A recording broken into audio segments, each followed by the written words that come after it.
ஏன்னா நீங்க வந்து வேற எல்லாம் கேள்வி கேட்பீங்க. தீர்ப்பு அடிப்படைதான் விளக்க சொல்ல போறேன்.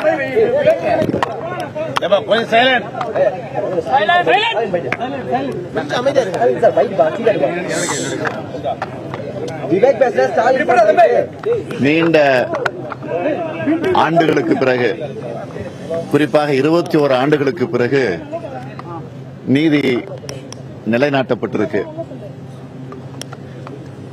குறிப்பா நீதிபதி குன்கா அவர்கள் தந்த தீர்ப்பு, அம்மையார் ஜெயலலிதா அவர்கள், முதலமைச்சராக இருந்த அம்மையார் ஜெயலலிதா அவர்கள், அவருடைய தோழி சசிகலா நடராஜன் அவர்கள், சுதாகரன் அவர்கள், இளவரசி ஆக இந்த 4 பேர்களுக்கும் 4 ஆண்டு கால தண்டனை.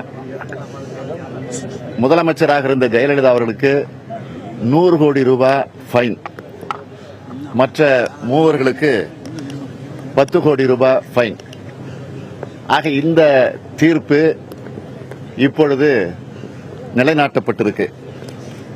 ஆகவே நீண்ட ஆண்டுகளுக்கு பிறகு இந்த நீதி நிலைநாட்டப்பட்டிருக்கிற காரணத்தால் இனிமேல் அரசியல்வாதிகளாக இருக்கக்கூடியவர்கள் பொது வாழ்வில் எப்படி தூய்மையாக இருக்க வேண்டும் என்பதற்கு எடுத்துக்காட்டக்கூடிய வகையில், வரலாற்று சிறப்புக்குரிய வகையில் இந்த தீர்ப்பு அமைந்திருக்கிறது.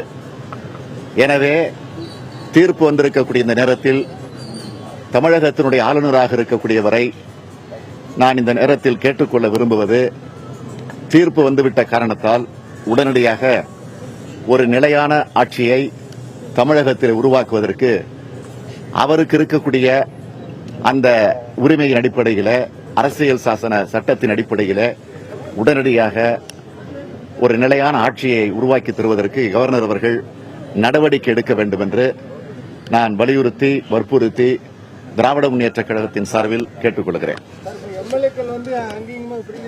அதெல்லாம் நீங்க அங்கே கேளுங்க. கவர்னர் காலதாமதம் பண்ணது இதுதான் காரணம் நினைக்கிறீங்களா?